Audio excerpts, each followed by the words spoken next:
The 4th of July arrived a week early in Richmond, Virginia, when the IRL IndyCar Series invaded the short 3/4-mile bull ring. Dan Weldon took home the trophy, but it was the bumping and grinding that produced the real fireworks.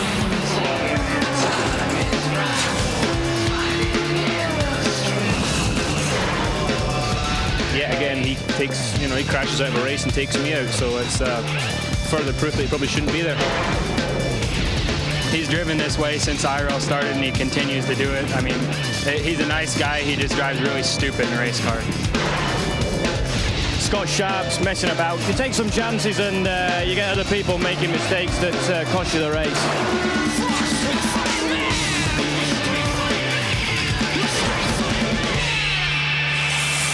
To make it even hotter, the British are coming on strong. Dan Weldon looks to take a piece of America home on our Independence Day. The fight for the championship is a powder keg, with less than 100 points separating the top 5. The fuse is lit. The place is Kansas Speedway. The time is now, and the heat is on.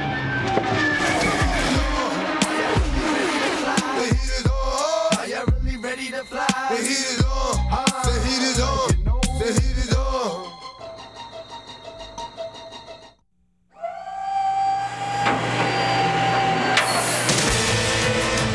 They're inches away at 214 miles an hour. I don't know how this is going to work.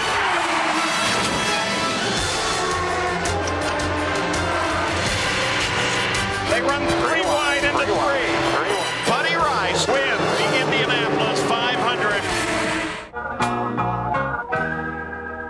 America.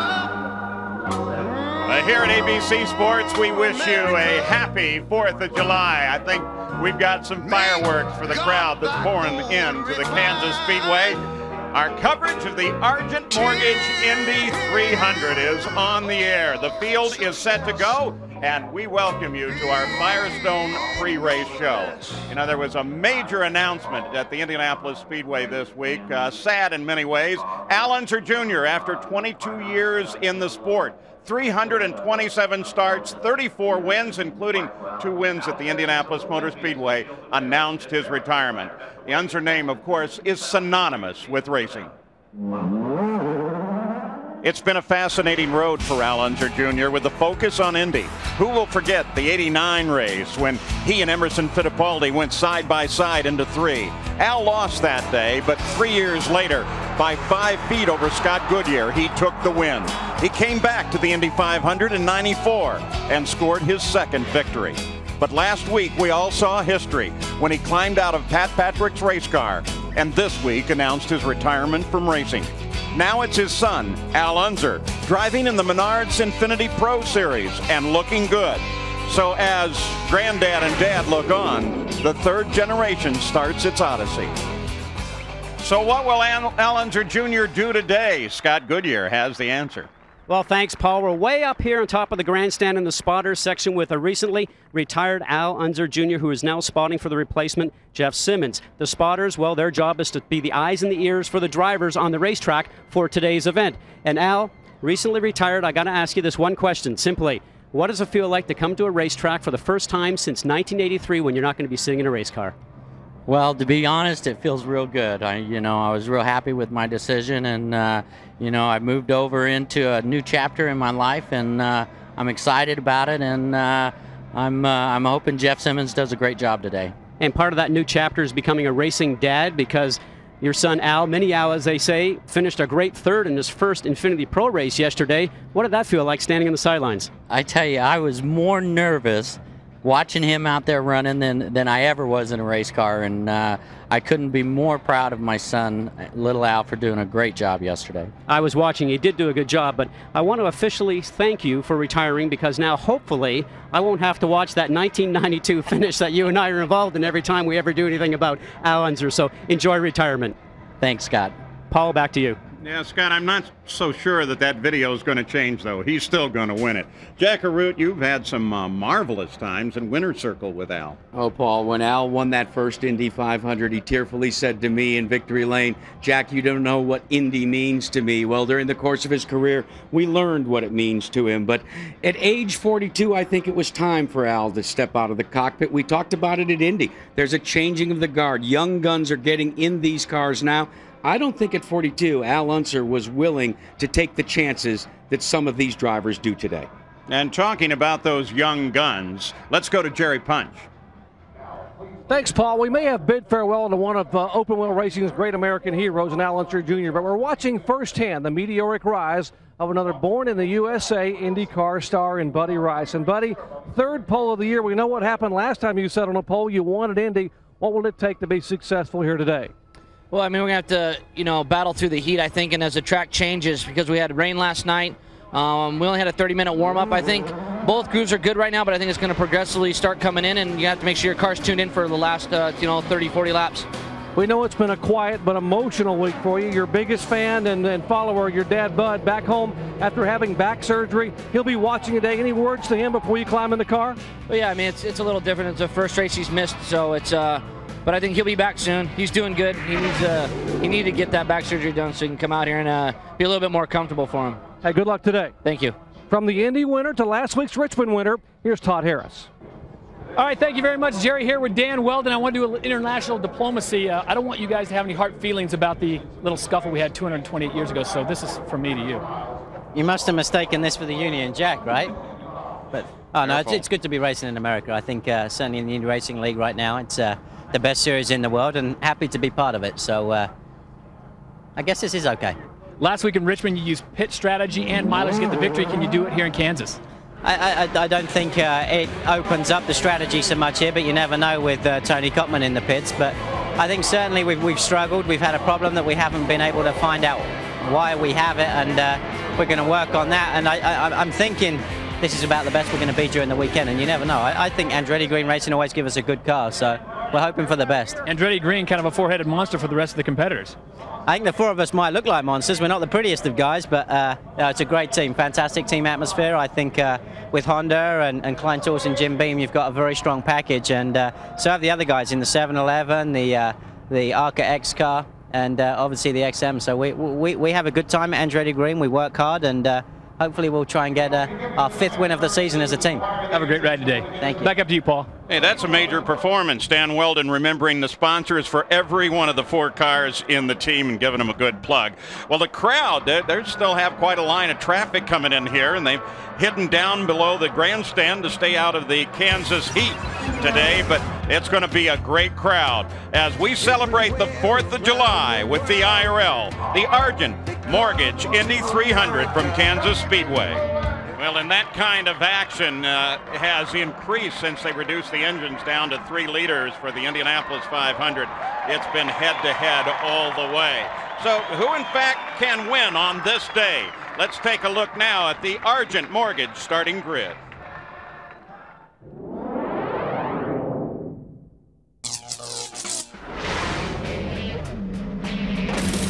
Buddy Rice, car number 15. Tony Kanaan, car number 11. Vitor Meira, car number 17. Sam Hornish Jr., car number 6. Thomas Scheckter, car number 4.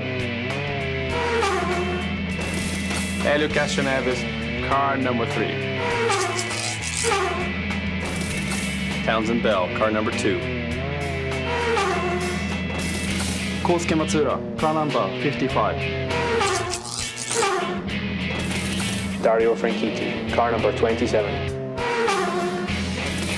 Brian Herta, number 7. Adrian Fernandez, car number 5. Alex Barron, car number 51. Dan Weldon, car number 26. Felipe Giafforni, car number 24. AJ Foyt IV, car number 14. Scott Dixon, car number 1. Ed Carpenter, car number 52. Scott Sharp, car number 8. Darren Manning, car number 10. Jeff Simmons. Takagi, car number 12. Jario Franchitti had to change an engine overnight, so he's going to start in the back of the field today. Here are the point standings after the first 6 races, with Kanaan and Weldon both out of Andretti Green Racing at the top of the order.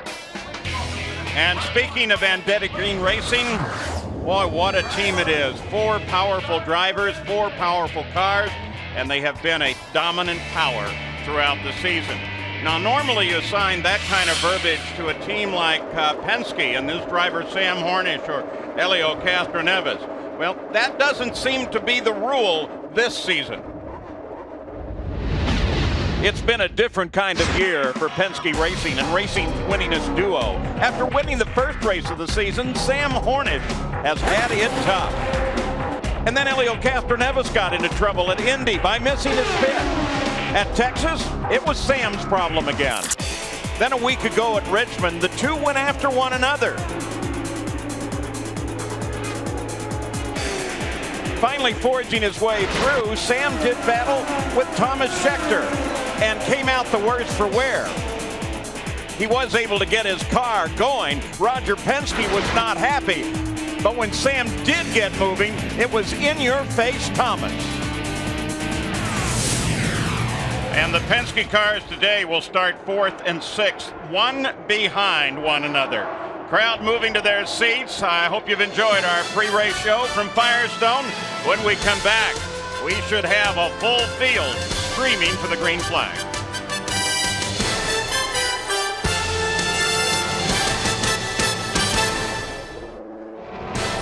The field is rolling at the Argent Mortgage Indy 300 at Kansas Speedway. 200 laps, 300 miles, around a 1.5 mile oval. What a great racetrack this is, guys. 1.5 miles in length, only 15-degree banking, not like that 24 that we ran in before at Texas.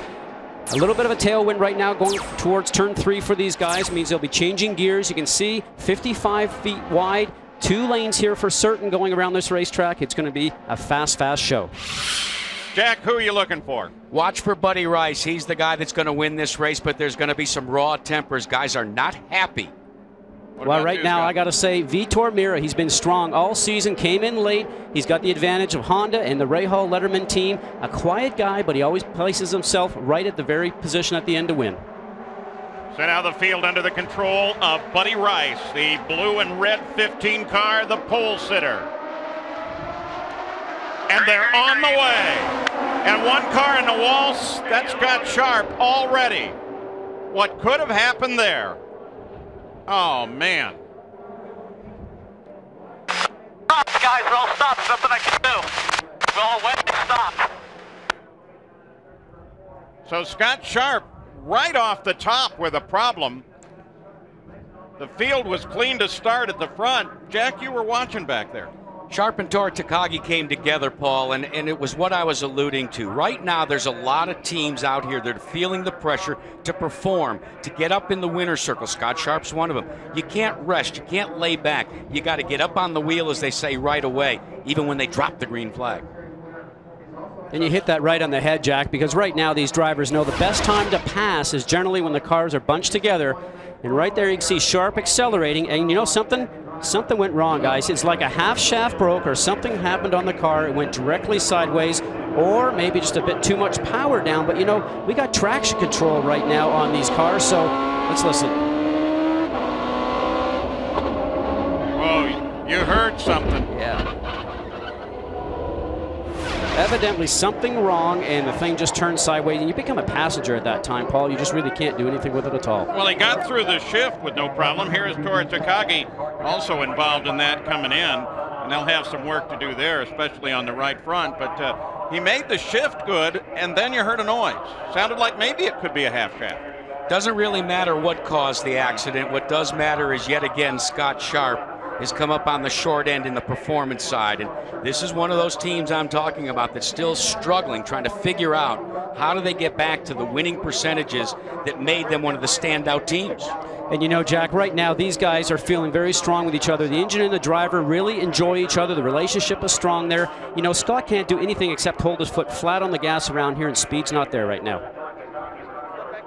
Well, Scott Sharp climbed out of the car and walked over here with both palms in the air and held his palms up to Tom Kelly. Very, very frustrated for a veteran driver like Scott Sharp, who's trying to get his helmet off. And Scotty, tough break at the start. What happened out there? Oh, we all just got a run going, and all of a sudden everybody just stacked way up, and I was going to run in the back of someone, so I turned and it was on the brakes and just snapped on me, and everyone just stacked up on each other. It's a real shame for the Delphi team. We're looking forward to a top 10 result today. A tough and very frustrated beginning for Scott Sharp. They're going to try to talk it over, maybe try to get this car repaired and get the Delphi machine back out, but heavy damage here on the drop of the green flag. And that engine that you heard passing by was Jario Franchitti, who came into the pits.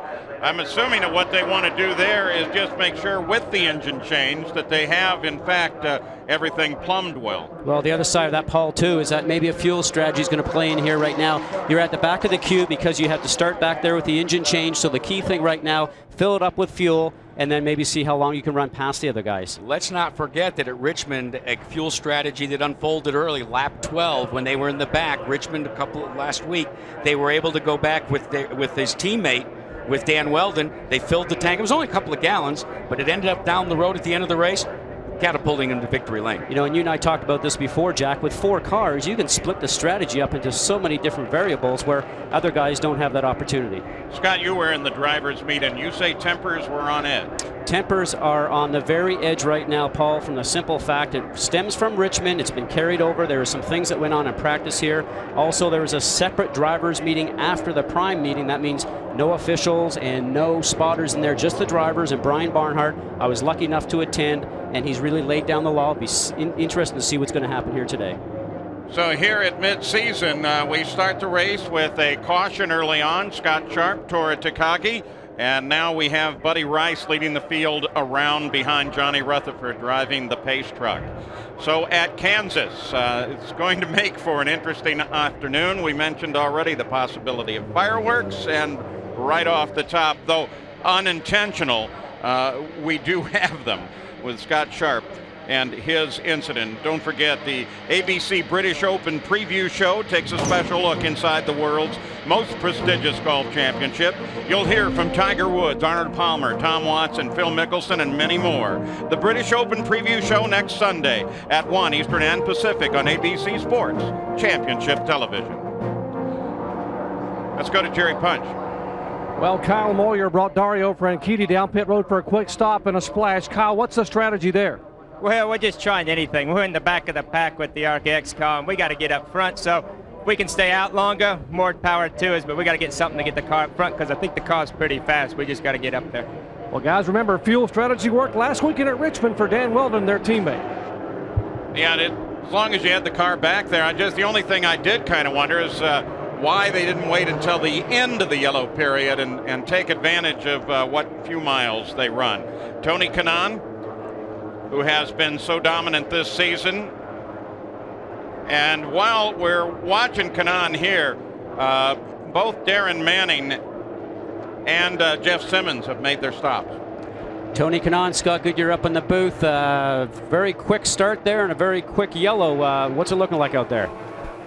Yeah, I mean, we didn't have the time to fill it out, but obviously you can see the Rahal guys starting to work together. So we'll see. I mean, looks a good day out there. Let's see what's going to happen. Good to hear it. Finished 4th here last year, so good luck today. Thank you. Rahal guys working together. Kanaan's already figured it out that with Rice and Mira, it's going to be tough. You got to have a partner. You got to have a dance partner on a 1.5 mile speedway because the draft is important. They're taking Tora Takagi's car behind the wall as well now. So just in that first few hundred yards, in fact, before they got to the start-finish line, problems, and it obviously has potentially affected 2 cars in this field. Here's a guy, Thomas Schechter, driving for the Pennzoil Panther team. who really needs to do something good today. Paul, the interesting thing in my mind, knowing what goes on in race teams, with the addition of Townsend Bell, who's very strong, very aggressive, has been very quick here over the last day or so. You gotta be thinking that maybe that's gonna put a little pressure on Thomas and maybe on both teams, And it's not that the blue team, the 2 team, the Nards team was down. It was just that they needed a better result. There's a lot of guys walking around with some good possibilities now. And when you see a new teammate added to your team, you say to yourself, am I next? That could be a possibility. And it does create conflict within the team, or at least competition. So Buddy Rice has the field under control again and begins to pick the pace up as we're ready to go back to the green flag. 5 laps have already been logged into the record book. Green flag is out. Buddy Rice answers it. Look at Mira as he makes a quick move to the high side. Mira, the blue and white number 17 car. And wow, look at Kanaan. Kanaan comes sailing around. Rice picks up the lead. Now Mira begins working on Buddy Rice. Kanaan just pulls away. I'm surprised he had that. Certainly, you take advantage of the start when you can, Paul. It's getting through the gearbox. So we see Mira right now drafting his teammate. Outside, still outside. Some great help from the spotters. Mira and his teammate, Buddy Rice, the Indy 500 champion, battle with one another. Still outside. This is going to make Bobby Rahal and Dave Letterman happy to see this early on. Still outside. Well, what they're doing now, they're also using a lot of fuel side by side, Paul, so they need to slip in behind each other, and maybe they're getting that direction from the team right now and just try to tail on Kanaan, try and catch up with him. We mentioned Thomas Scheckter. He now goes side by side with Sam Hornick. Actually, there are 2 drivers that need a good result. Outside.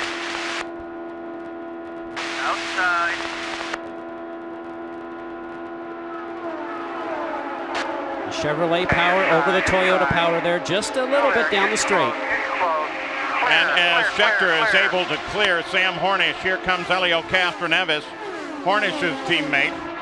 And Kosuke Matsura is tucked in right behind CASTRONEVES in the 55 car. You saw some sparks coming out from beneath these cars. Remember that there's a new rule where there's these titanium skid blocks. They rub against the pavement and they set off the fireworks in their own right. And this is one of the few tracks in the season, as we look back at Adrian Fernandez, and he gets alongside of Bell. This is one of the few tracks that they allow covers on the brakes. It just helps the aerodynamics just a little bit. The red and white car, Dan Weldon, remember at the top of our show, Dan told Todd Harris that he had some handling difficulties.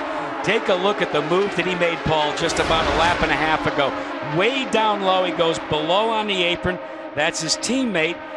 A little bit squirrely, but he had an accident. They just forgot to tell him. I tell you what, he's a guy to talk to him.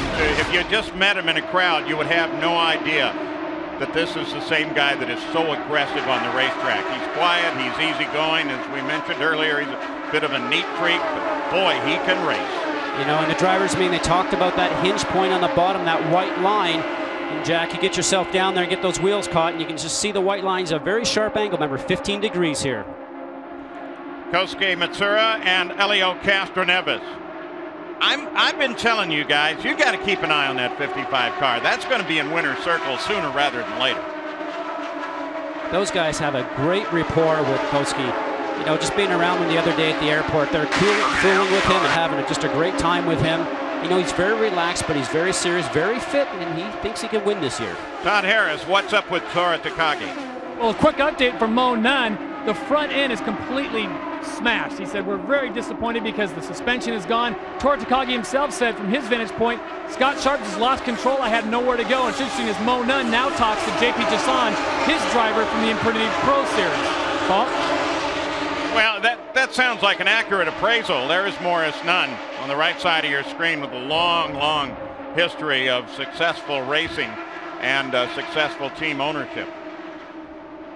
Guys, I'm beginning to wonder if Buddy Rice is doing what he's doing by design. Remember at Texas, right after the Indianapolis 500, Buddy Rice sandwiched himself right in behind Tony Kanaan, forced Kanaan to lead most of the race, trying to conserve fuel. Are we beginning to see the hand dealt right now? Well, the whole fact that you're not seeing Mira come up and challenge once again after that little bout opening, that may be exactly what's going on. Jerry Punch? And Jack, you are exactly right. A great call up there. That's exactly what Buddy Rice is doing. A moment ago, they were at fuel position number 2. They said go to 3, and now to 4. They're trying to conserve fuel, and as Paul Page said, the Vitor Mira car and Rice are drafting up on the 11 of Kanaan, both, though, saving valuable fuel. Yeah, they're running 206 miles an hour, and that's 3 miles an hour slower than those cars qualified. So there is a little bit of conservation mode running at the front, if you can say that about a car running 206 miles an hour, as Tony Kanaan is now. Well, at Kansas Speedway, Tony Kanaan still the leader. You look back from Buddy Rice's car at his teammate Vitor Mira and the rest of the field. 24 laps complete at the Argent Mortgage Indy 300 from Kansas Speedway. Rice was the pole sitter, and then Kanaan took over the lead.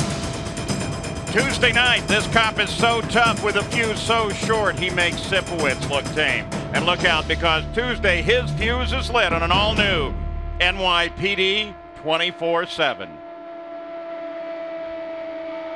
Look at that lineup behind Buddy Rice's car. And, of course, only one car ahead. That belongs to Tony Kanaan. But the car right behind that we're looking at, that is Buddy Rice's teammate. And right now, I think if I'm Vitor Mira, what I want to do is just tuck in there and cruise for a little while.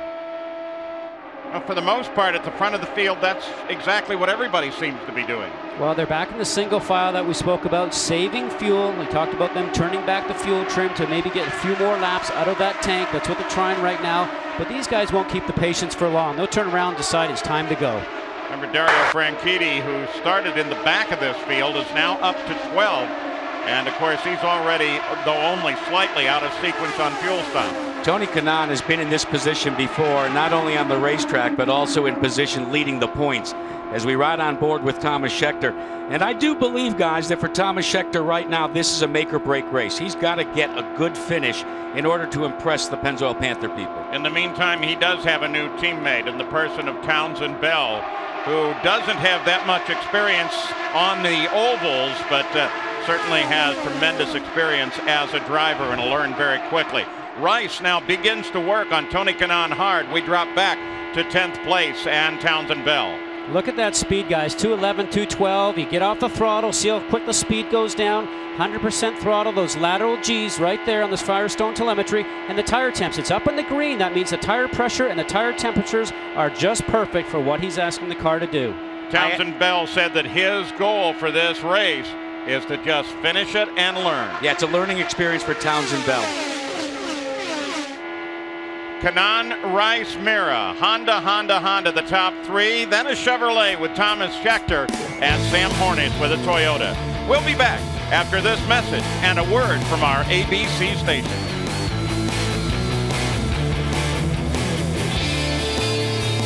Back at Kansas Speedway, great battle up front. Tony Kanaan continues to lead, but Thomas Scheckter has taken second spot by getting all he can handle from the Team Rahal partners of Buddy Rice and Vitor Mira. Now Thomas Scheckter trying to make a move to the outside as we are down here in the Tony Kanaan pit. You know, we shared with you a story back in May that Tony Kanaan had visited a little girl and befriended her at Methodist Hospital, Andrea Brown of Decatur, Indiana. 15 years of age, she was comatose from a brain hemorrhage. The story gets better because Kanaan gave to her family his favorite Lucky Charm, a medallion that said, "Andrea needs this more than I do. I've had it around my neck in racing for years." Well, Andrea awoke from that coma 2 days later, and after 9 different surgical procedures, is back home today in Decatur, Indiana.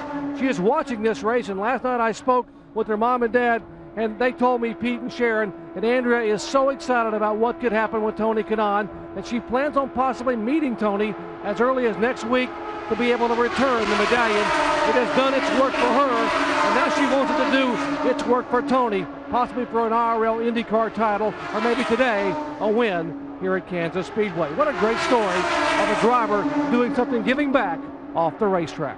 Jerry, from the looks of things, Tony Kanaan may need that Lucky Charm because Thomas Scheckter is working him hard and has been for the past several laps. Clear.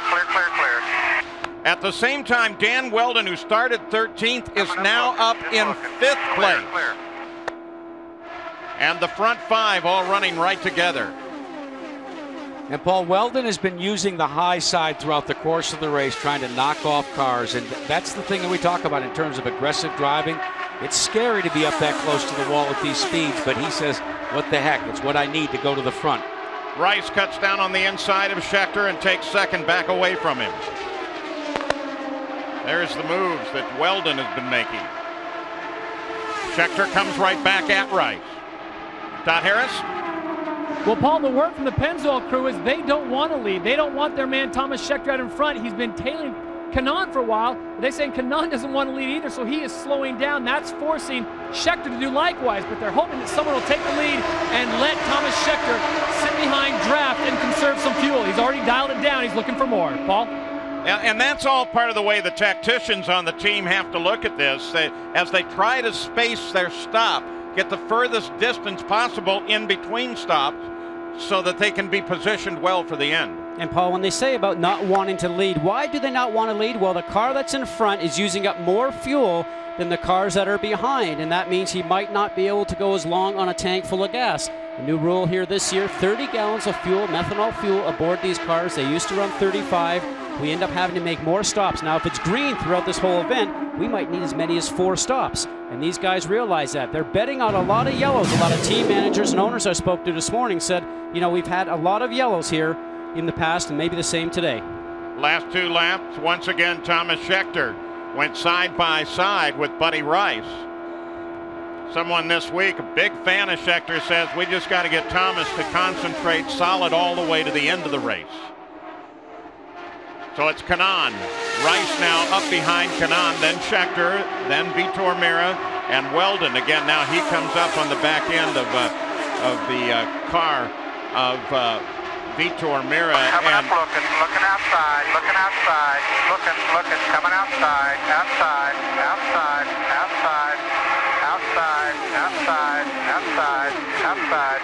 Pancho Carter talking to Thomas Scheckter, noting that the 17 car of Meira is still right there.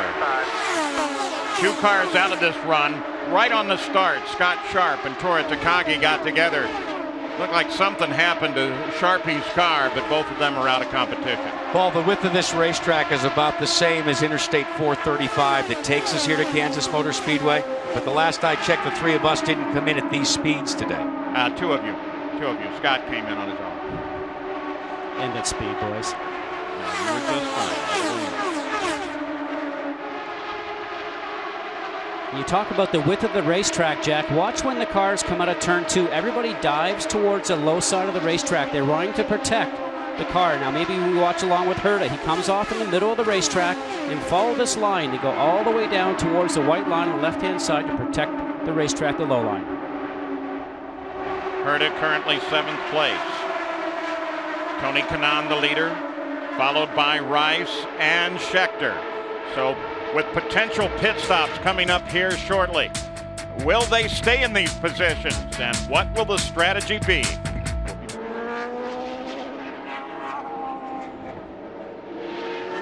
This is smart. This is smart on Weldon. Cycle through out front. Oh!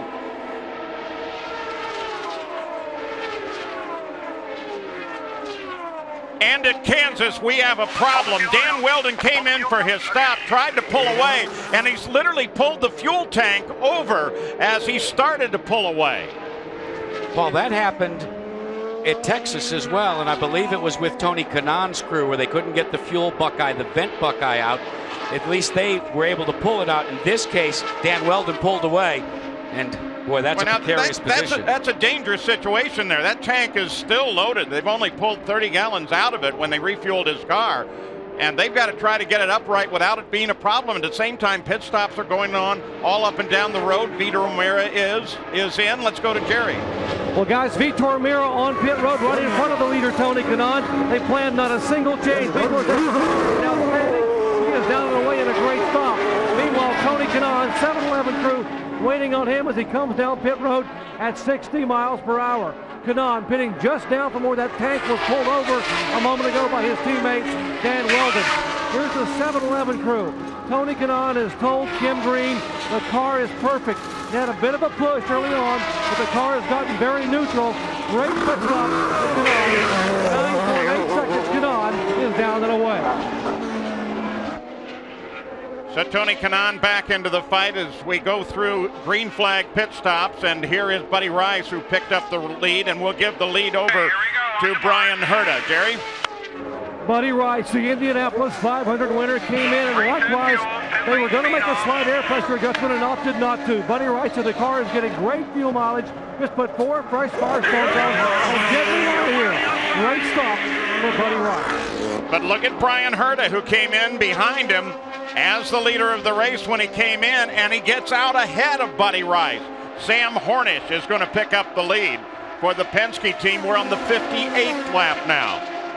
One thing we certainly have learned, Scott, is that the Chevrolets, as we watched Darren Manning on the pit road, they were the first to head for the pits. Probably telling you there's not as good a fuel mileage right now with the Chevrolets as the Toyotas and Hondas. Stop for Manning. Fuel goes in. The tires are done. Now the fuel's done. But we're not rolling. Must have one. You notice the guy in the back right below the wing there. He had to restart the car. So they had to get that engine restarted.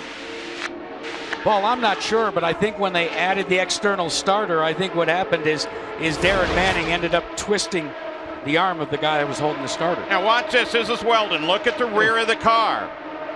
They did not get the fuel or the vent hose disconnected, literally pulled the tank over. And why didn't the fuel come pouring out of that? There's what's called a dead man's valve on all of these tanks, and when it pulls away that way, one guy's in charge to pull that dead man's valve, seals up that tank, and just at least keeps a lot of the methanol contained.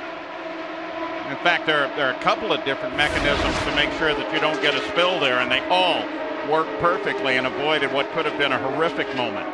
We'll take you back as far as when they had a fire at the Michigan 500 years ago. Almost all the fuel in the tank ended up burning. Todd Harris? Well, Paul, you're exactly right. It could have been a complete disaster down here. I just talked to Michael Andretti, team owner of Andretti Green Racing. He said he didn't actually see it. All he saw was the tank tip over. Fortunately, the fuel was contained. The safety crew is here. Water is all over the ground now. There's one piece of the pipe that they've got to fix, but they're confident they can get that done before Dan Weldon has to come back in.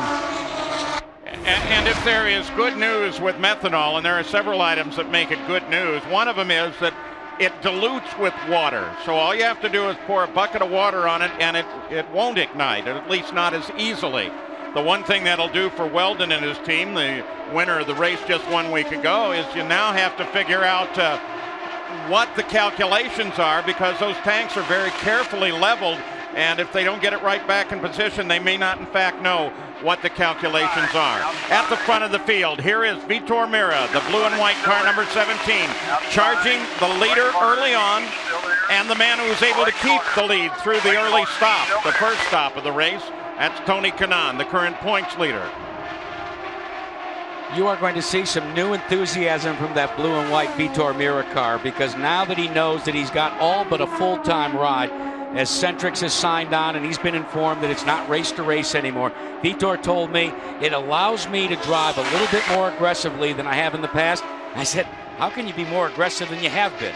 And Jack, I spoke to him after the drivers' meeting. They said they were lost a little bit this weekend, but they did run well, made some big changes for the race, expected the car to be very strong, and certainly is happening now. And as they crossed the line, last lap around, Mira had his nose ahead of Kanaan, was scored with the lead of that lap. And now he's going to try to capitalize on that. Speeds at 208 miles an hour.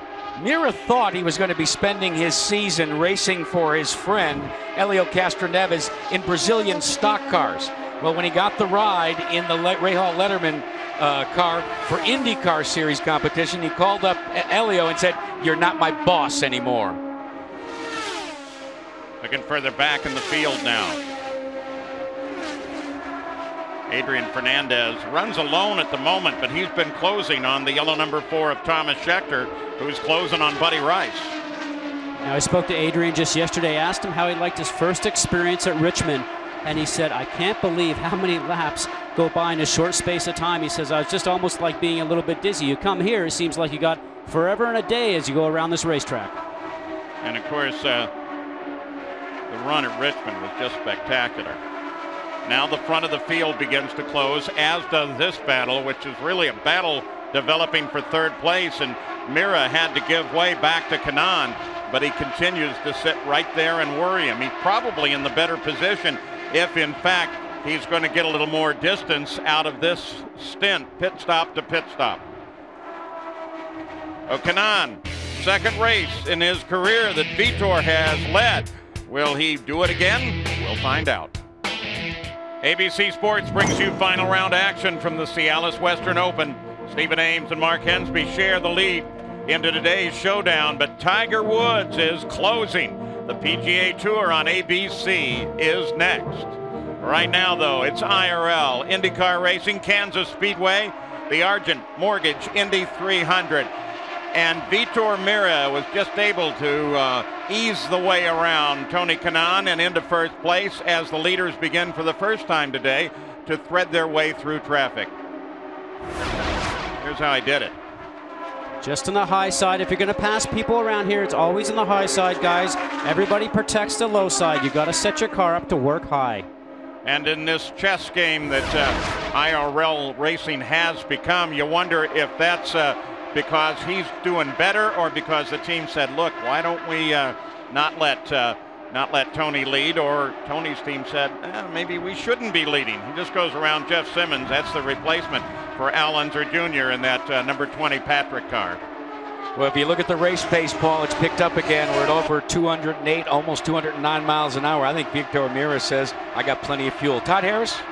Well, Jack, you get a good look at Dan Weldon's fuel tank here. The problem is they've lost elevation on it. When he pulled away, he pulled a few of the stanchions out. So the tank is not as high, and they don't have the right angle on it. So when he comes in, they're saying now they're going to have to pump fuel slower, which at a pit stop is just sudden death. The other problem is he did not get a full fuel load when he came in and had that mishap.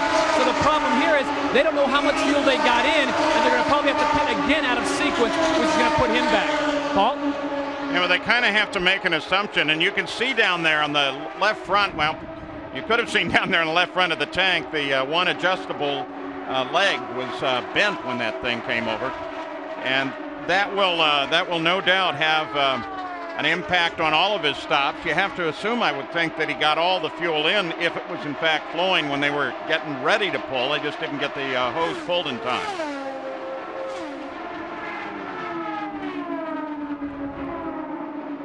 Vitor Mira, he's one of the great stories this year. He's had a couple opportunities in the IRL, sat on the pole at Texas a couple of years ago, but he's just as polite, as quiet, as nice as they come. Very soft-spoken, Paul, but for Vitor Mira, you know, he may have hobbies of squash and swimming, but the thing that's most important to him is to perform here in IndyCar racing.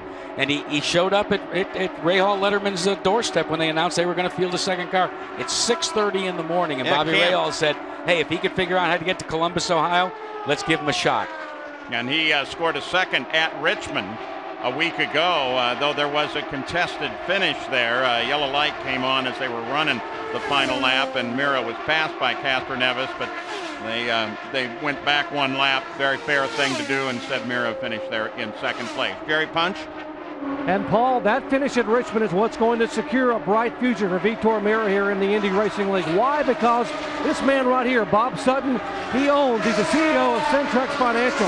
He had signed on for 4 races. Because of what he saw at Richmond with Mira, he said, I'm here for the rest of the year. And what that led is the man back there, Bobby Rahal, to tell Vitor Mira this morning, Vitor, you are in this car for the remainder of the year, and we have first right of refusal for you all next year. Your future is secure. Vitor Mira, very bright, certainly trying to even secure it even more by leading and possibly winning here in front of all the brass at Kansas Speedway. Yeah, that Bob Sutton, the guy you saw, the fellow who put the sponsorship on that car, as we take a look at Brian Herta, currently in 6th place. Sutton was one of my teammates in the Baja 1000 this last year, and all he did for 11 hours around a campfire was talk about racing and how he was thinking about Indy. Well, he's now thought about it big time. Brian Herta, man who won here 1 year ago with a very tactical run.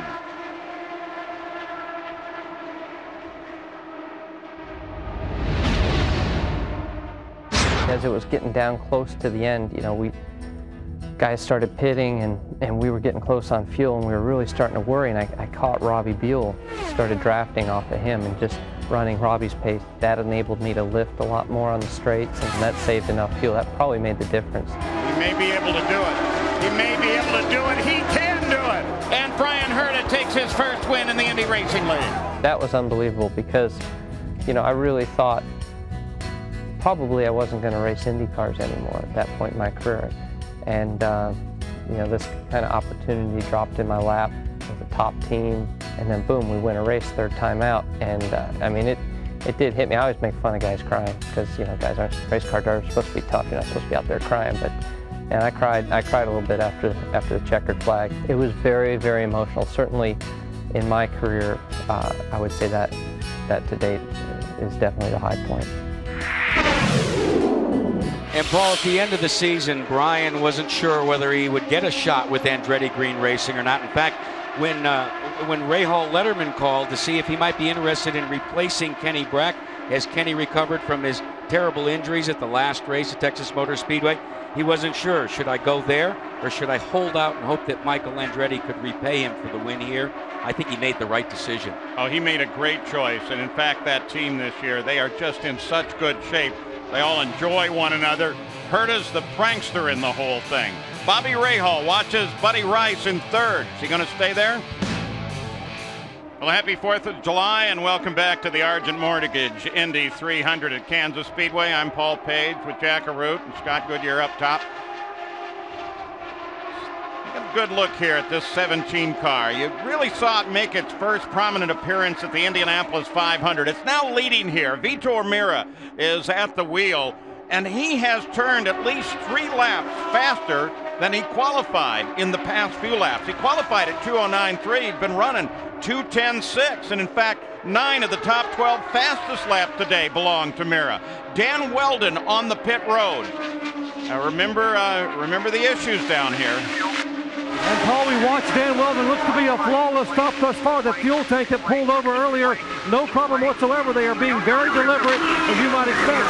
They do get it full of fuel, and he's down and away. That comes at the 99th lap, so you would assume that that's a little bit early. They're playing it safe, Scott? Well, the key thing, Paul, is we don't know if all the fuel got in the tank when they actually had that problem on the last pit stop, and you want to go on the side of caution and make sure you can actually refill and then start from fresh, and that's probably what they've done. There's Buddy Rice, the 15 car. You're on board with him now. The pole sitter here, just like he was when he won the Indy 500.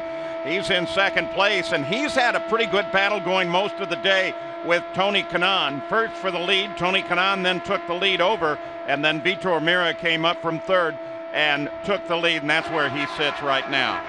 Take you back to Scott Dixon running in 11th place.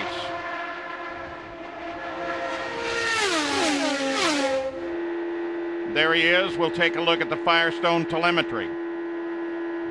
Scott Dixon, one of the cars that's driving with the Toyota power plants that have fallen on some tough times this season, and they came, the Target Chip Ganassi team and the Penske team, with a new addition to the Toyota power plant, Scott, in the injectors. And while it's benefited Penske, when I talked to Mike Hull for Target Chip Ganassi, he said they've had such chassis problems this weekend that they haven't been able to find out if that new injector system was good. And you talk about the chassis, Jack, and you know this track is a little different than, say, the Texas track where we were with 24-degree banking, which makes up for maybe a car that's not working as well. 15-degree banking here, a little flattered. The car has to work well. Combination of, obviously, horsepower and handling. You know, when I look at Vitor Meira here leading this race, it's like a major breakthrough. Now that he has in his own mind that he has a full-time ride, it's kind of like when Drew Bledsoe was traded from the New England Patriots, and they said, all right, Tom Brady, we know you were a deep, late-round draft pick, but the team is yours. I think this was good for Vitor Meira. Anthony Foyt, famous car number 14 on the pit road. He's had a good weekend, currently running 16th, but he had a nice qualifying run and a good run a week ago at Richmond. Race record here is at 178 miles an hour. Right now they're averaging 185 miles an hour. Rice comes alongside Weldon. Not a battle for position. Weldon just had that stop. That puts him a lap under. Now what Weldon's going to try and do, Paul, is to keep in front of everybody that he can. Floyd left with a hose still connected to the car. Well, that's two issues on stops today. Well, that's a disappointment. That's the air hose that goes into the jack system that helps lift the car up off the ground. Spoke to him in the driver's meeting. He said, I think we're going real well this weekend, maybe a top 10. It's not going to happen for them now. Remember, it's not just the drivers that feel the pressure to perform these days. Crews know it too. They're going to give him a penalty as he comes in. They'll pull that hose off of there, but then they'll hold the car in all likelihood. Generally a 10-second penalty. Once the car stops, they'll count the clock. You see the official right there in the front, right there in the white suit. Once he stands aside, then you're cleared and free to go. And they are concerned to the side of the car, though, because it looks like part of that nozzle may, in fact, have wedged in there or be broken at its input point.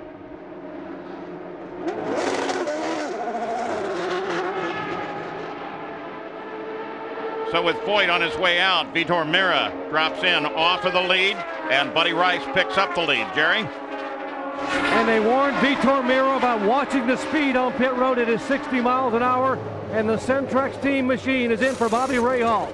Vitor Meira, 4 tires, a slight air pressure adjustment, we are told.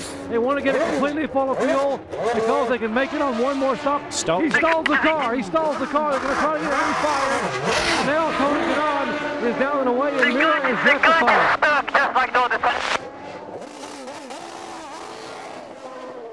Now finally they get him going. Boy, that is 2 miscues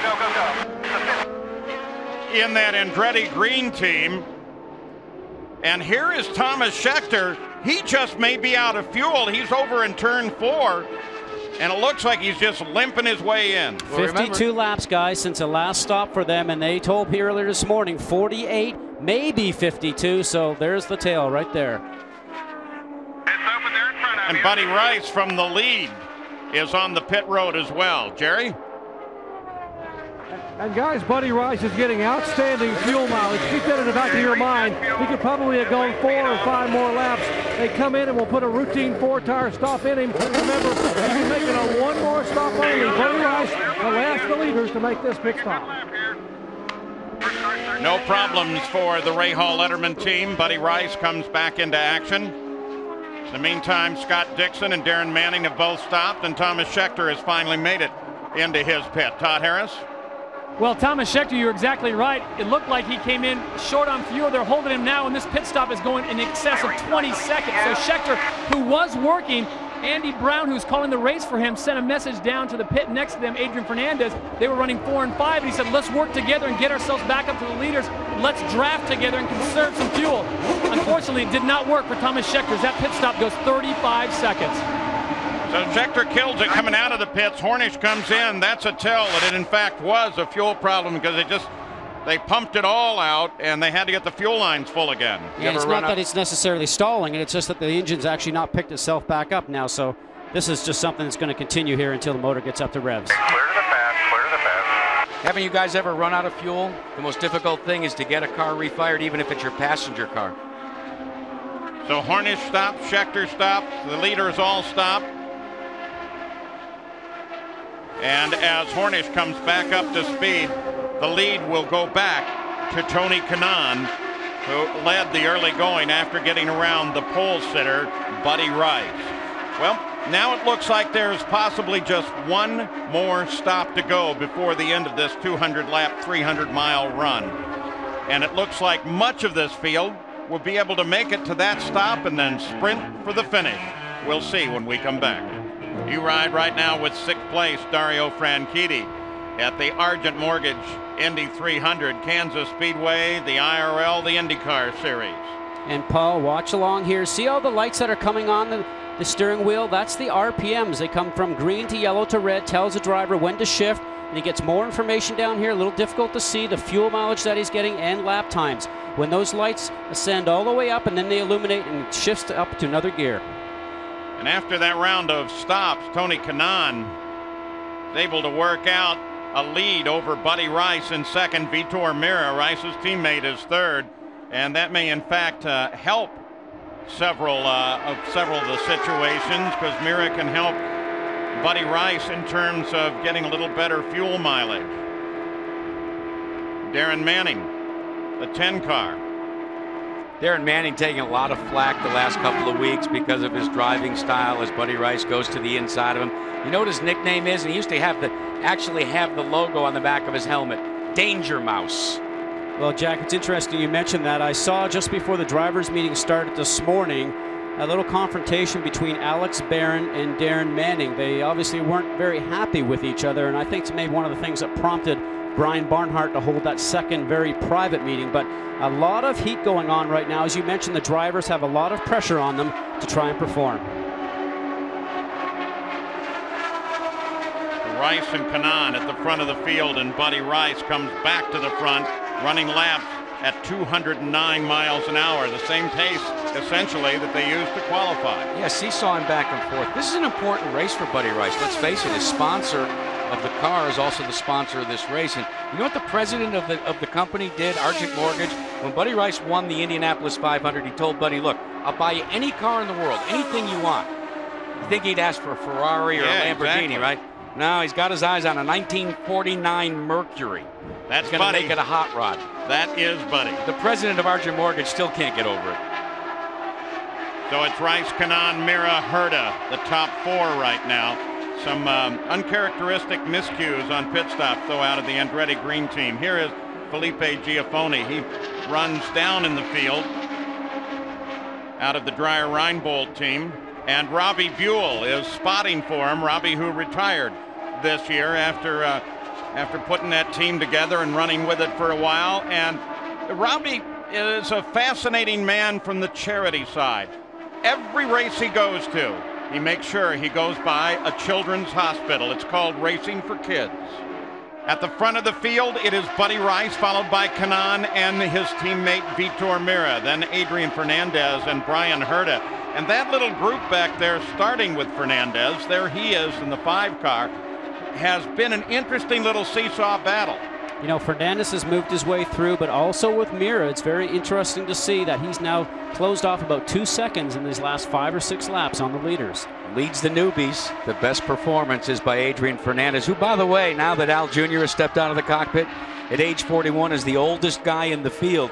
But the difference for Adrian Fernandez is he's involved in a very stringent strength and conditioning program that makes him, I think, probably just as strong and just as good as the average 20-year-old, kind of like you, Paul. Exactly, and that whole little group, by the way, there, with the exception of the Red Bull Team Cheever car, they're all racing right together at Franchitti, Matsura, Castroneves, and they've been back and forth at that. And since we mentioned the car of Carpenter that's in the middle of that, he and his teammate Alex Barron, the highest 2-place Chevrolets in the field, but they're 11th and 12th. Chevrolet doesn't appear to have the power here today that it needs. Well, Paul, Chevrolet's hopes, I think, went out with Thomas Scheckter with that miscue that the fuel mileage had, and then also the pit stop or whatever on there, because he was running up to the 3rd, 4th, obviously almost led there for a while, so looks like Chevrolet maybe has some answers for all the power from Honda.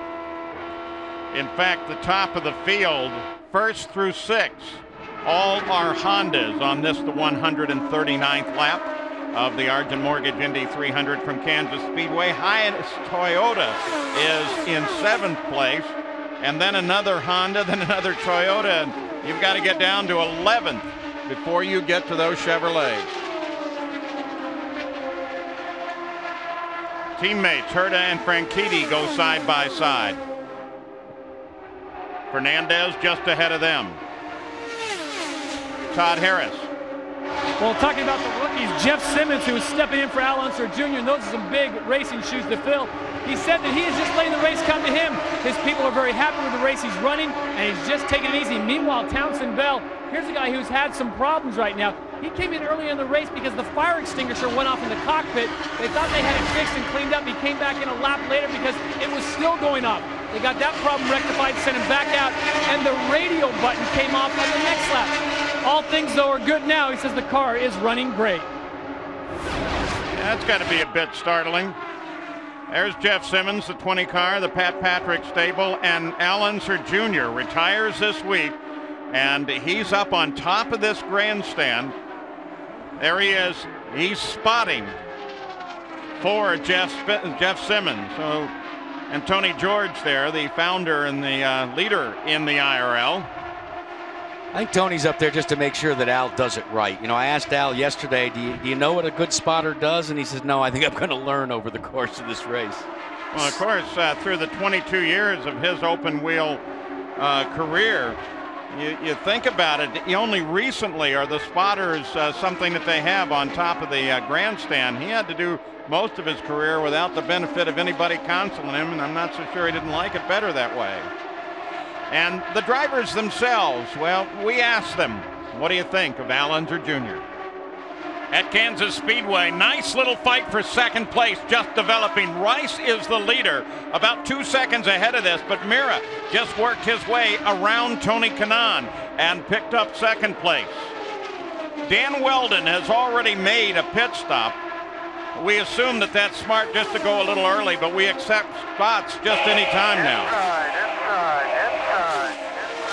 Pit stops are coming up, Paul. One of the reasons why Mira may have made that pass is in order to be in sequence so that he can pit on pit road with his teammate, not have somebody in front of him slowing him down to that 60-mile-an-hour speed limit.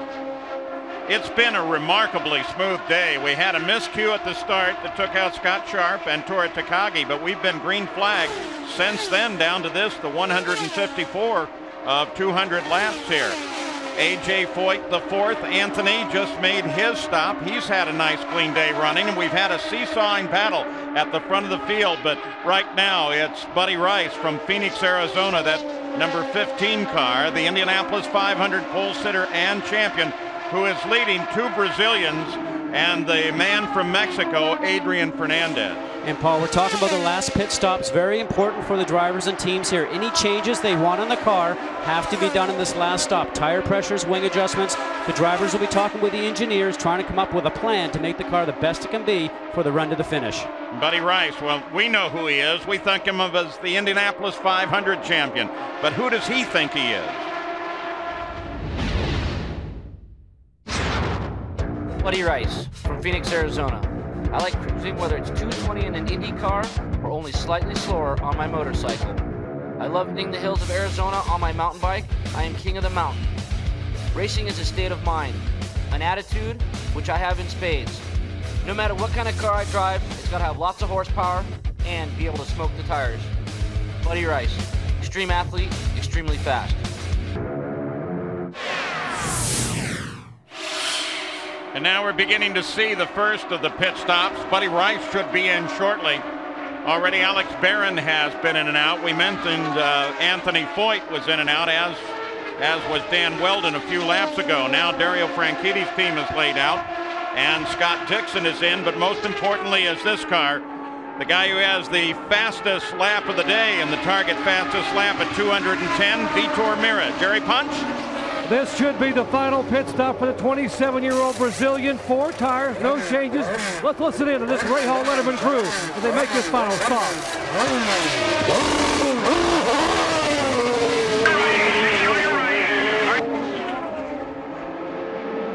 He gets nipped at the line by Scott Dixon. Now here's Dario Franchitti, and he gets away smoothly. Franchitti's teammate Brian Herta is on the pit road. Also, Ed Carpenter makes his stop down at the Red Bull stable.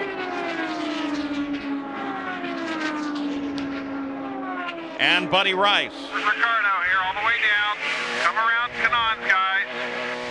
From the lead, Buddy Rice comes in, and Tony Kanaan, who's in second place, comes in with him. Okay, round that one. Okay, whoa. Okay, raise that fuel, pit lane speed off.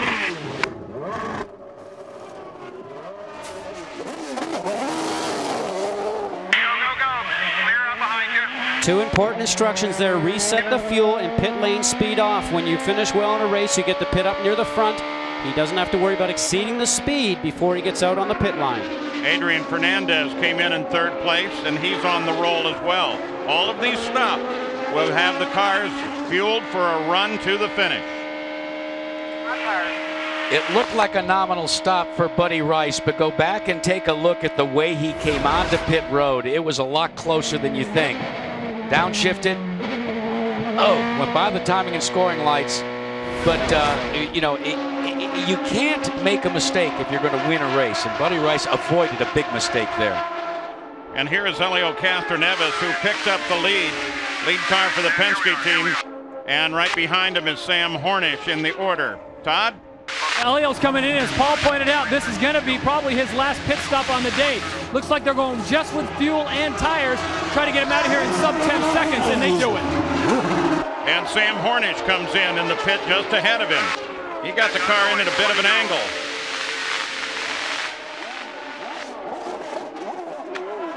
Great service. Sam kicks the back end around, and he comes back to the fight. But in all of that, Buddy Rice picks the lead up again. And Paul, a year ago, people thought Sam Hornish was going to be the next great American race driver. But since then, going to Team Penske, that hasn't been the case. The guy we're looking at, Buddy Rice, is the one that's commanded all the attention. And the order at the front remains pretty much the same as before we went into these stops. Rice, Mira, Kanaan, Fernandez, and Franchitti. And this land is my land, in the California. We're at the Argent Mortgage Indy 300, the IRL IndyCar Series, and you ride with the leader of the race, Buddy Rice. I asked Buddy Rice what characterizes this team that he drives for, and he immediately said chemistry. He said the key is I can go to the engineers and I'm on such a great page with them. I can tell them what the car is doing. They'll understand what I mean, not what I say. 30 minutes later, they not only have fixed it, but they've made the car better. He says that's what's made this team emerge so strong this season. Okay, buddy, let's try slot 2, and we'll watch the lap time here. Important matches there, slot 2. That would be for their fuel, so they're probably at spot number 1, full fuel. If they go to spot 2, that means it's going to run a little leaner, maybe less horsepower. Watch the times. That means they're going to watch the speed to see if the car slows down in it. Oh, you can bet that between like engineer Todd Boland and Ricardo Nulls, the chief mechanic, they are really starting to try to think this thing out and figure out exactly how to get that car in front to the finish. So much tactically happens back in the pit area.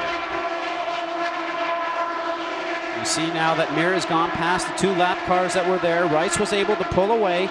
Probably knew that Mira was closing. See, Mira now no longer has a lap cars in front of him. He's leading that pack of 3 cars. The only thing he can see in front of him right now is Buddy Rice. Scott, you picked Mira. I picked Rice. You want to change? Re-bracket? No, sir. I'm here. You see Fernandez there. I noticed on that last set of pit stops, Fernandez in that green car. Masura came in with no fuel. I think he went down about 3 laps running out of fuel.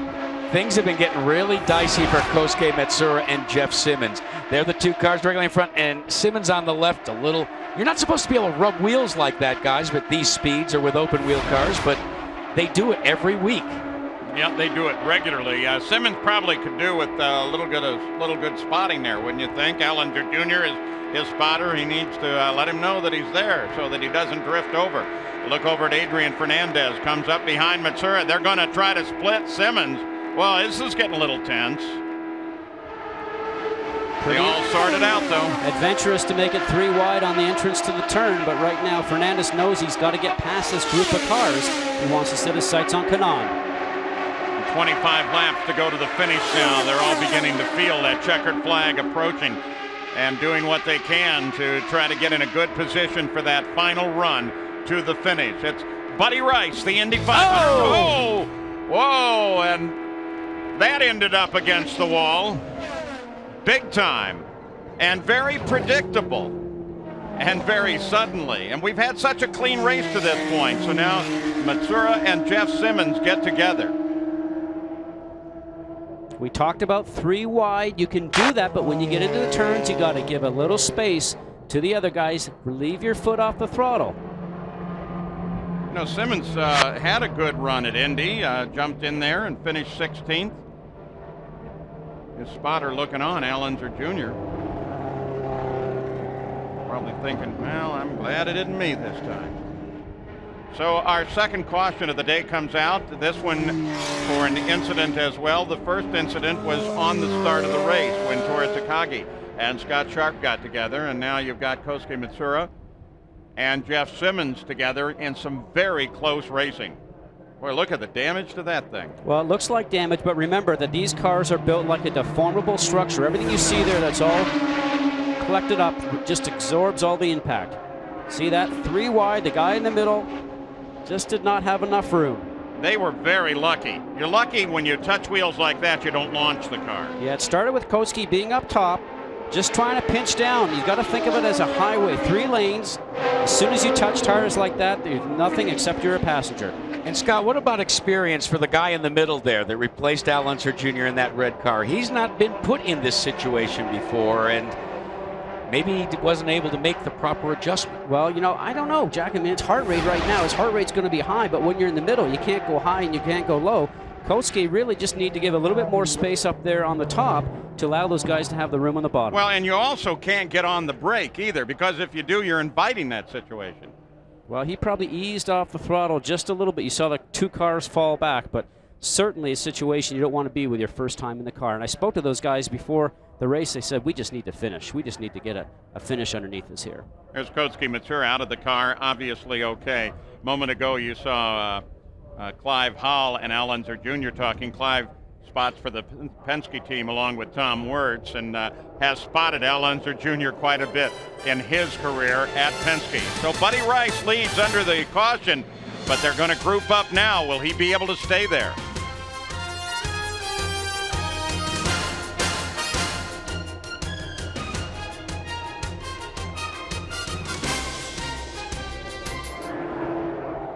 Pretty major cleanup here at Kansas Speedway now after Koski Matsura got together with Jeff Simmons, and there's Simmons' car on the hook heading back in. For Koski Matsura, that's the first time that he's seen the wall. They're both rookies, of course, and Matsura was leading the rookie points fight.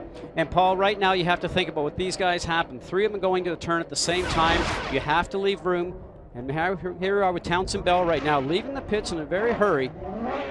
Just getting on the gas a little bit too much. Remember, you got about 700 horsepower there you're going to unleash, and that tells me that probably his traction control is not working right now for him.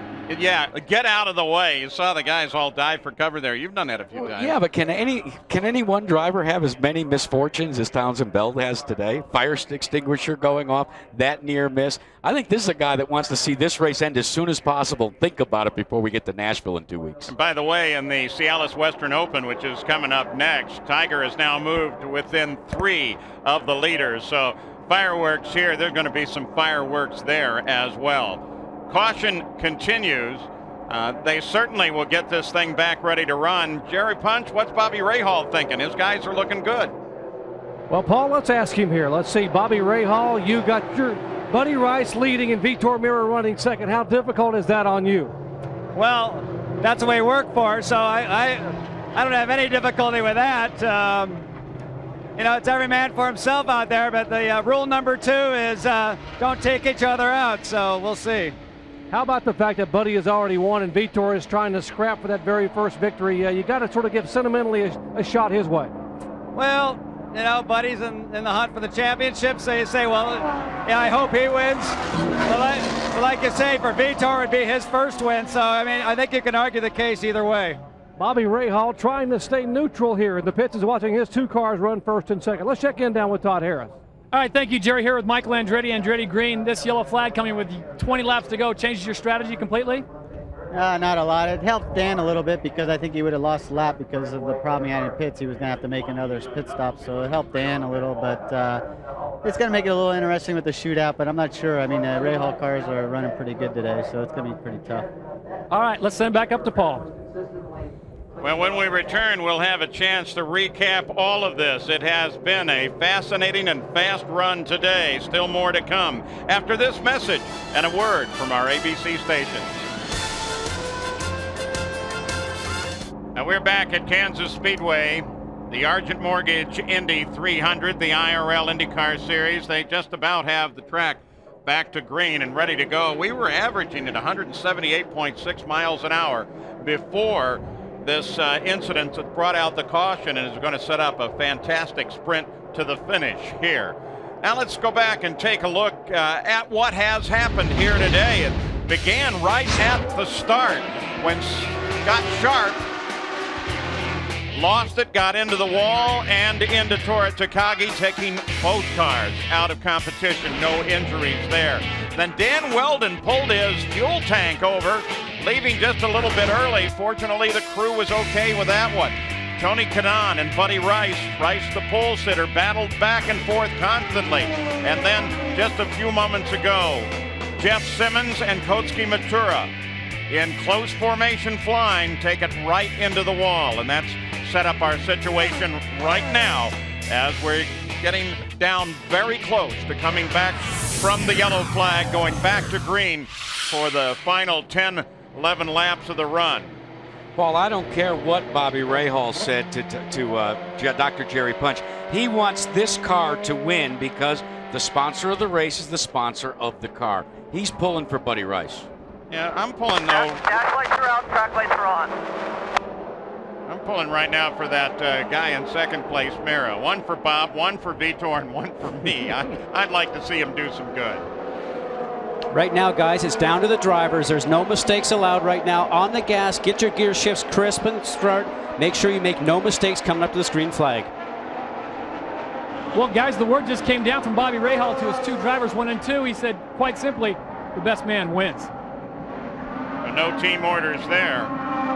But with that is the implicit, be careful. Momentum at this point is critical. Coming back to this start, Dan Weldon, you see him there on the edge of the screen, the red and white car. He's not in the fight. It's the first two and then the separation back to Tony Kanaan. Now you see Weldon gets out of the way. He'll have to let the teammate go by, Tony Kanaan, to have a shot at these guys at the front. See how he's high right now? In the actual order, it's Kanaan, then Fernandez. Sam Hornish in there is not on the lead lap.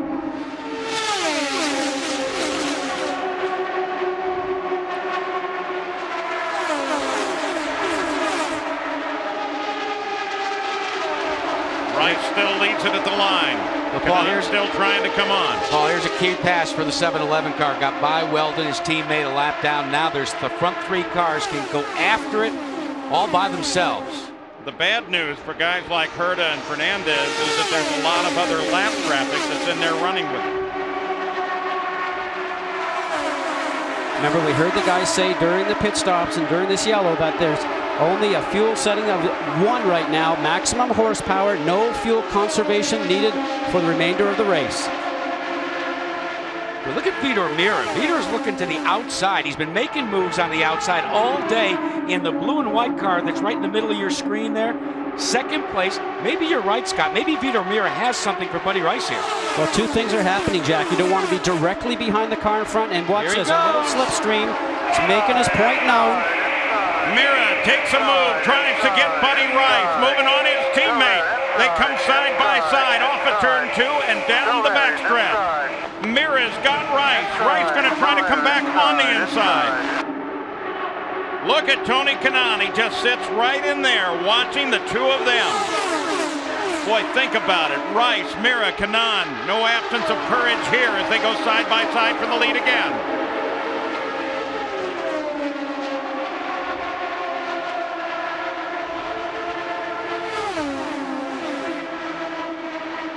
Onto the backstretch again.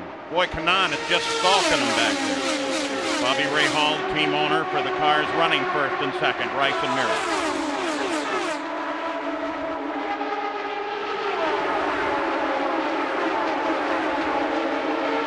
9 to go now.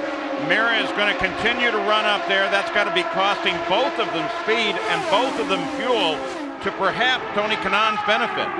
Well, there's no fuel worry here now, Paul. The best thing they want to do is get in front, stay in front, and grab that low side, exactly what Rice is doing right now. But, Scott, if you're Tony Kanaan in that third spot right now, you're starting to look below that white line and say, should I, could I, might I? He's picking who he thinks might be quickest, and right now he thinks it's Mira. Now you've got some cars that are down a lap that are going to come into the play, and that's going to start to bother Kanaan, because right now he just wants free reign at those two guys in front. Jario Franchitti, who would be the next one in line, 4th place right now, is separated from this group by a whole gaggle of cars. If you look carefully back in there, you can see the red, white, and blue car of Franchitti. Now what Mira did was enter in a little higher, trying to run a line just a little bit higher to hopefully maybe give himself some more speed. We'll see if this works for him. See, he enters a little higher, Paul, starts to tug it down, go down the hill a little bit to the middle of a turn, and starts to run a little higher off. He tried to keep Rice a little lower for a few laps earlier, and it wasn't working for both of them. Dan Weldon is sitting in there low, behind Tony Kanaan.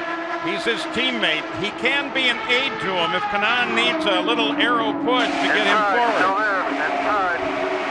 Inside. Still there. Inside. Inside. 5 laps to go. 5 laps to go. Inside. The coaching to Vitor Mira, and Kanaan moved up and then had to yank it down. That'll lose some momentum. Right now, Paul, Rice is in there. His heart rate is going, because what you're thinking about as a driver is, do I have enough speed to stay on the low side? He's got to give a little push to Mira to get him high on the racetrack, but not too much, because if he gives too much of a break, he knows Kanaan's going to fill the hole right on the very bottom. They continue to race side by side. The X factor in this thing, guy, is that green and white 7-Eleven car. Tony Kanaan is chomping at the bit. He just can't find a hole right now.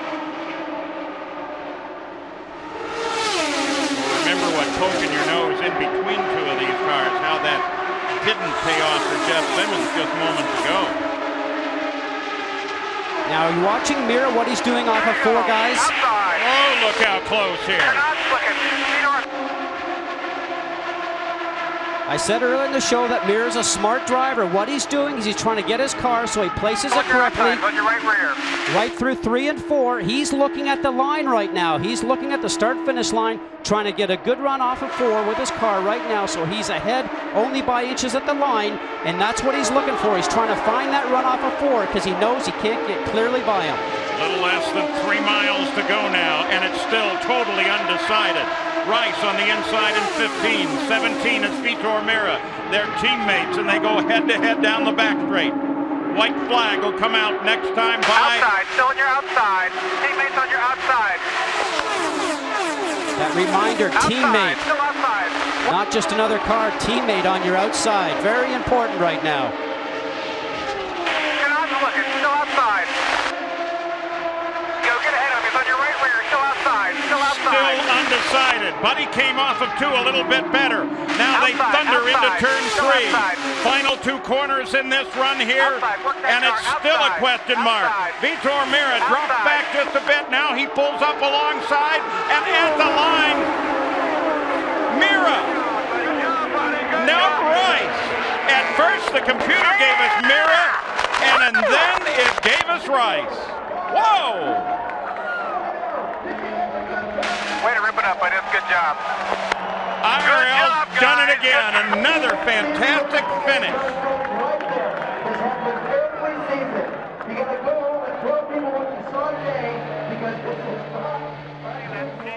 So for Buddy Rice, don't forget, second never means anything, no matter how close it is. .005 the finish. Todd Harris. Well, it's a happy day for Bobby Rahal and Rahal Letterman. No new situation for you. Well, I'll tell you what, it's, I didn't know, we were just rooting for the team. I'm so proud of the team, and those Honda engines were unbelievable. And for Vitor, you know, great job, and of course, Buddy. And boy, just for our team, for Argent, for Centrix, our sponsors, I mean, couldn't be any better. As close as they got on the last 10 laps, that had to make you just a little bit nervous. Well, Kanaan couldn't run in traffic. You know, he'd get close at the end of the straight, but when you see he'd drop back in the corners, and as long as those 2 guys ran side by side, there was no room for anybody to go.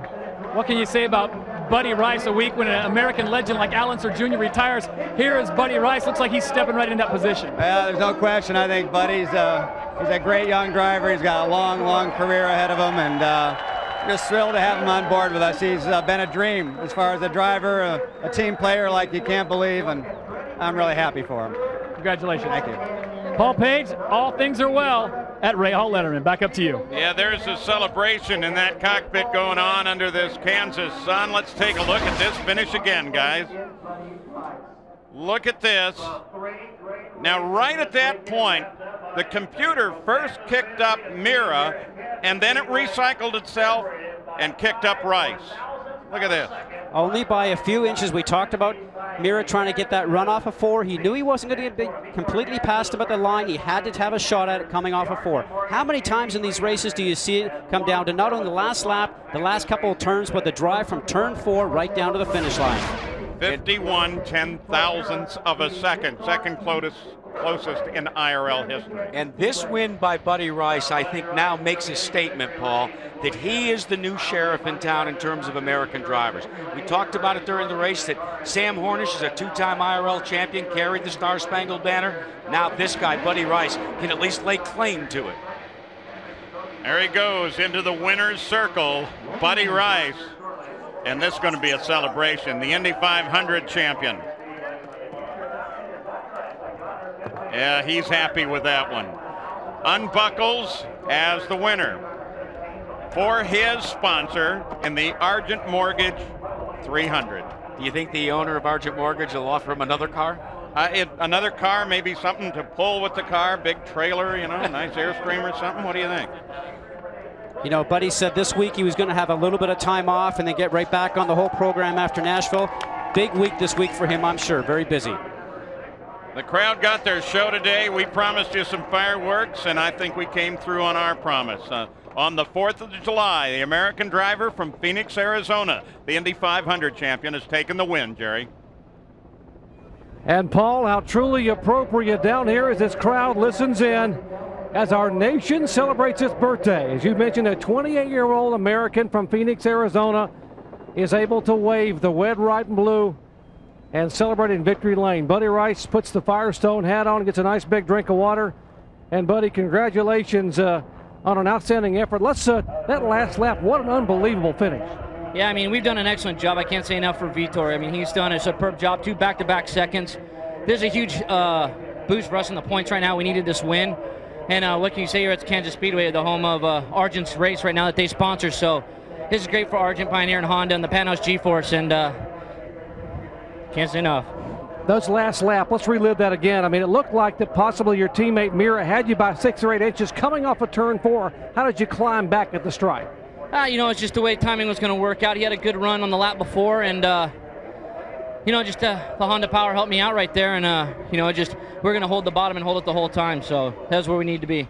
Bobby Rahal said there were no team orders. Whoever wins, wins. And said, I just don't want these guys to take each other out. I know you had a lot of confidence knowing Vitor was going to give you plenty of room. Yeah, I mean, I knew you could run against Vitor. We have before last year when we were semi-teammates and stuff. So it was great to be able to run with him. I'm glad for a Rahal 1-2, so this is great. And your dad, Bud, watching back in Phoenix, he's always been here, but today he wasn't.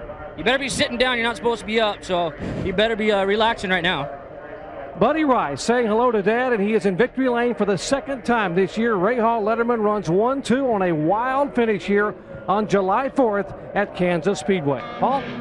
He takes the congratulations of Scott Remke, his team manager. There's a lot more to come from here, and there's plenty more coming up. We'll talk with Vitor Mira in just a few moments. And we'll also get you an update from the Cialis Western Open. Great 4th of July afternoon here on ABC Sports.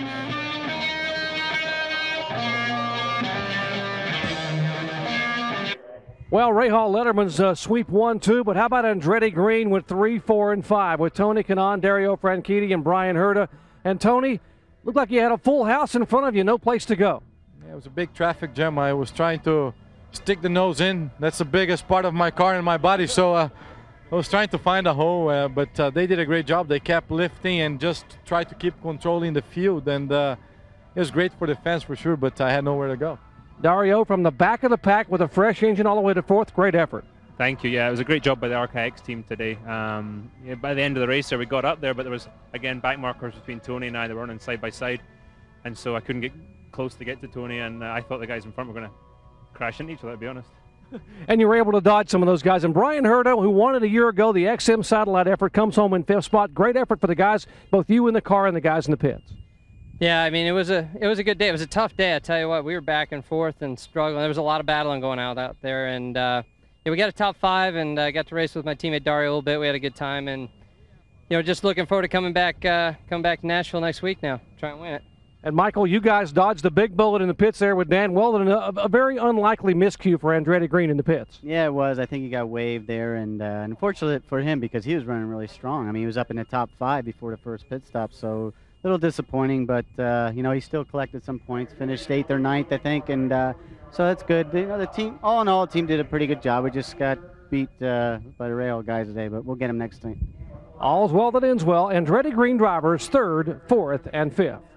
Here with Adrian Fernandez. Adrian, first run at Kansas City, you finished in the top 6. You got to be proud about that. Yeah, we're proud. Last 4 races, 3 races has been good for us, consistent. It's a shame at the end. I think we could have finished 4th. There were too many cars in between me and Tony Kanaan. And the restart I had, the car was a little loose, and I lost to Dario and Brian, but it was a good race. With the cars in between, you look at some back markers in between you and the leaders. Was there a shot that you could have put your nose in there, or was it just didn't want to take a chance? Cars are very close, and I was taking a chance, but the car was too loose. There were too many cars in between me and Tony, and if you saw that everybody was running on top of each other, even with a back marker, so it was hard. It's hard to go 3 wide here in this track, and I think that really limit the ability of passing the back markers, and that really put a little bit of a tough situation to get to the front. Congratulations. We'll see you in Nashville. Thank you.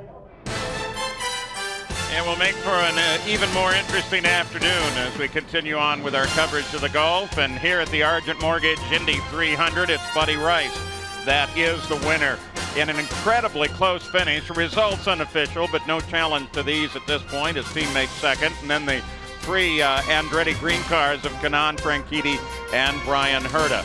Not a record run. They were running at 177.216 miles an hour. But at one point they had a terrific high-speed run, averaging better than 185. This is the official photograph of the finish here, and it's close, but believe it or not, that is not the closest finish. We'll take you back to Chicago, 2002. Yellow cars, Hornish, that's Al Unser Jr. in the black and red car. And at 24 10,000ths of a second, Hornish over Unser Jr. That is the closest finish in the IRL. Let's go down to Todd Harris. With Vitor Meira. Vitor, maybe one of the closest races we've seen in a long time. You came to the line and you didn't know who won.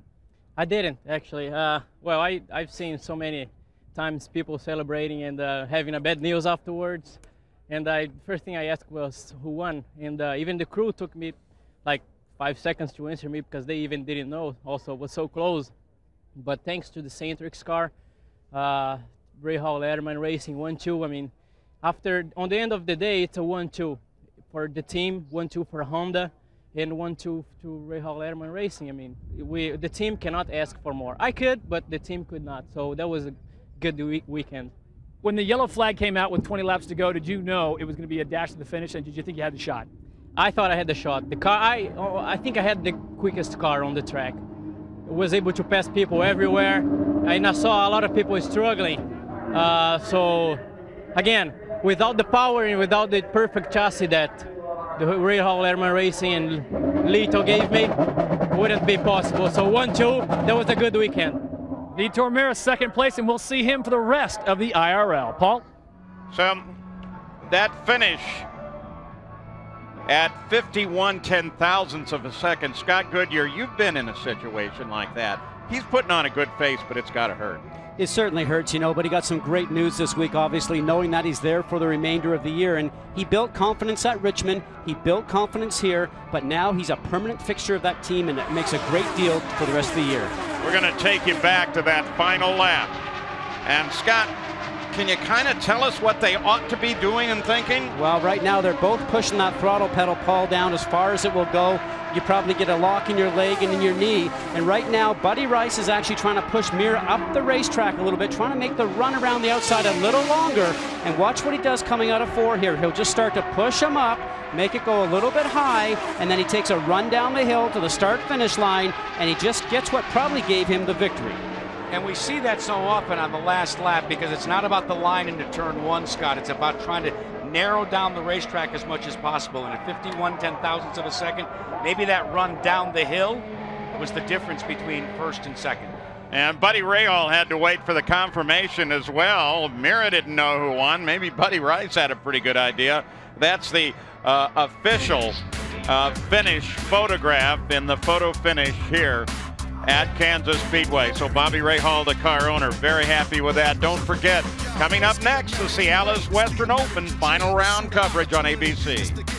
Back at Kansas Speedway, the point standings now remain the same at the top with Kanaan and Weldon, but in the top 10 of the points, there have been 8 different position changes.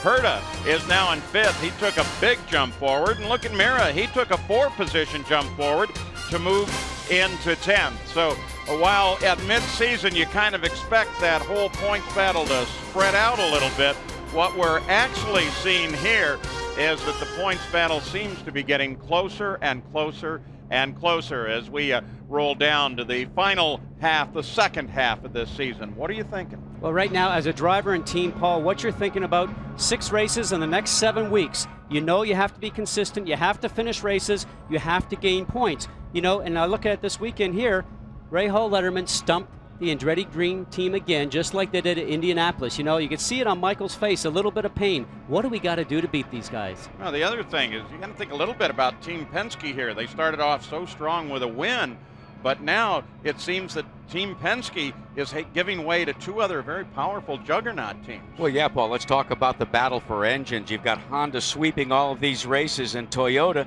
which is Penske's Toyotas, or what he's got for a power plant, they're not performing the way they should. And I mean, there's a lot at stake over the next few races, as Scott said, and I think there's a lot of pressure too. Well, our pit guys had at least one dangerous moment when Weldon tried to pull that pit tank out into the track as well. You guys, your perspective today.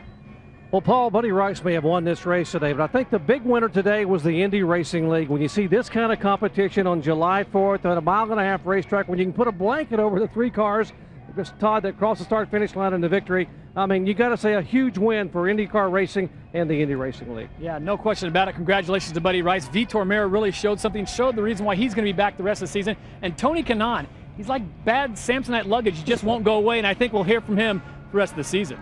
Tony Kanaan will be a factor. How about Buddy Rice coming on board? Vitor Meira secures his ride, guys. A great day here in Middle America for IndyCar Racing. Coming up next, of course, the final round coverage of the PGA Tour Cialis Western Open. I'm Paul Page for Scott Goodyear, Jack Arute, and the gang in the pits. Congratulations to Buddy Rice. ABC Sports is online at ESPN.com. This has been a presentation of ABC Sports Championship Television.